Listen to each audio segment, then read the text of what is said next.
Good morning, room 12. We're going to read the chapter Mr. Jenkins and His Son this morning. I'm outside on my front porch listening to the rain. I hope you guys have a good day today. It is Good Friday and Sunday is Easter, so I hope you guys just enjoy your time with your family this weekend and that you have a wonderful Easter, okay? Mr. Jenkins came striding up to our table with a very purposeful look on his face. "Where is that grandson of yours?" he said to my grandmother. He spoke rudely and looked very angry. My grandmother put on her frostiest look but didn't answer him. "My guess is that he and my son Bruno are up to some devilment," Mr. Jenkins went on. "Bruno hasn't turned up for his supper, and it takes a lot to make that boy miss his food." "I must admit he has a very healthy appetite," my grandmother said. "My feeling is that you're in on this as well," Mr. Jenkins said. "I don't know how the devil you are, and I don't much care, but you played a nasty trick on me and my wife this afternoon. You put a dirty little mouse on the table. That makes me think all three of you are up to something. So if you know where Bruno's hiding, kindly tell me at once." "That was no trick I played on you," my grandmother said. "That mouse I tried to give you was your own little boy Bruno. I was being kind to you. I was trying to restore him to the bosom of his family. You refused to take him in." "What the blazes do you mean, madame?" shouted Mr. Jenkins. "My son isn't a mouse." His black mustache was jumping up and down like crazy as he spoke. "Come on, woman! Where is he? Out with it!" The family at the table nearest to us had all stopped eating and were staring at Mr. Jenkins. My grandmother sat there puffing away calmly at her black cigar. "I can well understand your anger, Mr. Jenkins," she said. "Any other English father would be just as cross as you are. But over in Norway, where I come from, we are quite used to these sort of happenings. We have learnt to accept them as part of everyday life." "You must be mad, woman!" cried Mr. Jenkins. "Where is Bruno? If you don't tell me at once, I shall summon the police." "Bruno is a mouse," my grandmother said, calm as ever. "He most certainly is not a mouse!" shouted Mr. Jenkins.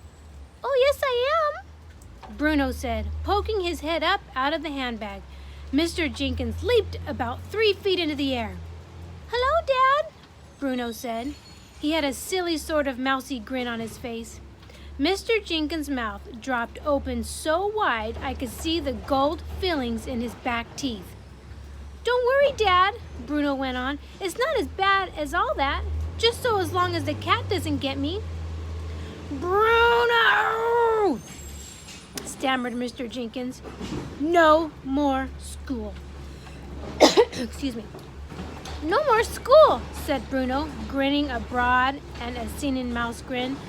"No more homework. I shall live in the kitchen cupboard and feast on raisins and honey." "Bruno!" stammered Mr. Jenkins again. "How did this happen?" The poor man had no wind left in his sails at all. "Witches," my grandmother said. "The witches did it." "I can't have a mouse for a son," shrieked Mr. Jenkins. Here's a picture, and I hope it's not too loud. The trash man is coming by right now. Picture.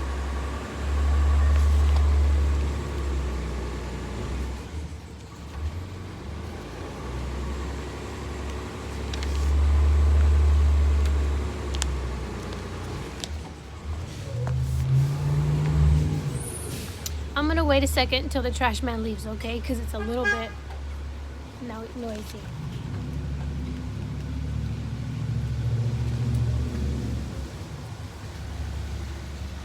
And I don't know why it's taking him so long to leave. But hang on.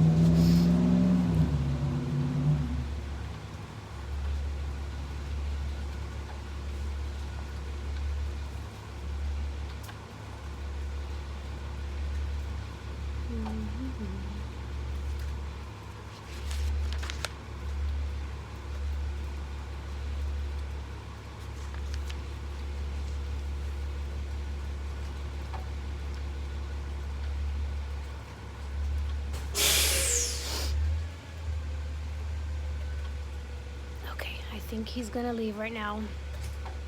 Nope, he's getting out. Okay, I'm going to continue reading anyway. I hope you can still hear it. "You've got one," my grandmother said. "Be nice to him, Mr. Jenkins." Mrs. Jenkins will go crazy," yelled Mr. Jenkins. "She can't stand the things." "She'll just have to get used to them," my grandmother said. "I hope you don't keep a cat in the house." We do, cried Mr. Jenkins. "Topsy is my wife's favorite creature." "Then you'll just have to get rid of Topsy," my grandmother said. "Your son is more important than your cat." "He certainly is."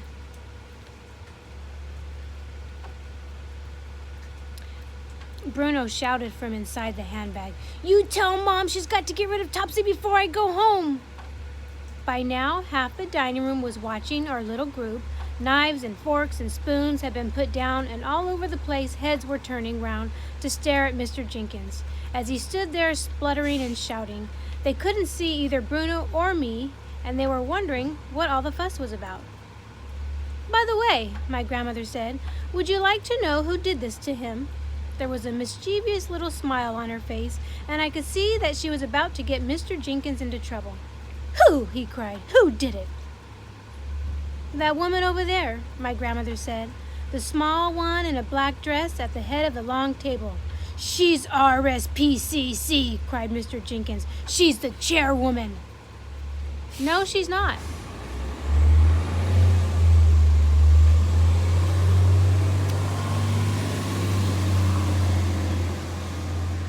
"No, she's not," my grandmother said. "She's the grand high witch of all the world." "You mean she did it, that skinny little woman over there?" shouted Mr. Jenkins, pointing at her with long fingers. "By gad, I'll have my lawyers on her for this. I'll make her pay through the nose." "I wouldn't do anything rash," my grandmother said to him. "That woman has magic powers. She even might decide to turn you into something even as sillier than a mouse. A cockroach, perhaps." "Turn me into a cockroach," shouted Mr. Jenkins, puffing out his chest. "I'd like to see her try." He swung around and started marching across the dining room towards the Grand High Witch's table. My grandmother and I watched him. Bruno had jumped up onto our table and was also watching his father. Practically everyone in the dining room was watching Mr. Jenkins now. I stayed where I was, peeping out of my grandmother's handbag. I thought it might be wiser to stay put. Okay, I hope you guys could hear okay. I know the trash man he got a little loud, and I don't know why he wouldn't leave our house. Maybe he thought it was funny that I was out here talking to my phone. Anyway, have a nice weekend. I miss all you guys. Okay, bye.